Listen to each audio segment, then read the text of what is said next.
Amis gamers, bienvenue dans Game Rétro. Direction aujourd'hui le Far West avec l'un des plus grands classiques de Konami, Sunset Riders. Sorti en 91, le jeu arrive à une époque où le run and gun est en pleine explosion. Mais au lieu d'envoyer les joueurs dans une guerre futuriste comme Contra, Konami choisit un décor beaucoup plus original, le western. Le principe est simple, Wanted, Dead or Alive.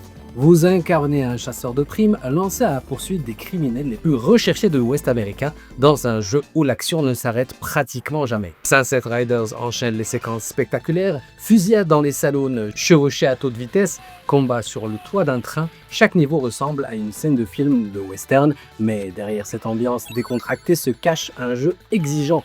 Les ennemis arrivent en permanence, les projectiles fusent de partout et la moindre erreur peut coûter une vie.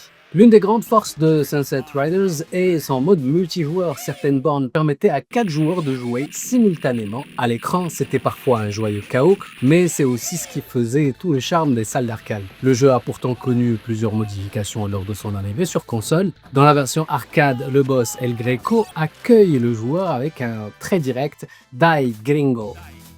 Jugé trop agressif par Nintendo of America, la réplique est remplacée dans la version Super Nintendo par un beaucoup plus diplomatique Adios amigo. Autre anecdote étonnante, bien que développé par une entreprise japonaise, Sunset Riders n'a jamais été commercialisé sur console au Japon. Les versions Super Nintendo et Mega Drive sont sorties uniquement en Amérique du Nord et en Europe.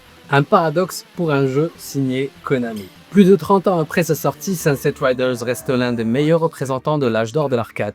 Un jeu qui mélange action, humour, coopération et mise en scène spectaculaire, tout en conservant ce charme immédiat propre aux grandes bornes des années 90. Amis gamers, c'était Game Rétro, l'émission qui nous rappelle qu'avant les mondes ouverts, les plus grandes aventures commençaient souvent par une simple affiche Wanted. À très vite pour un nouveau voyage en pixels.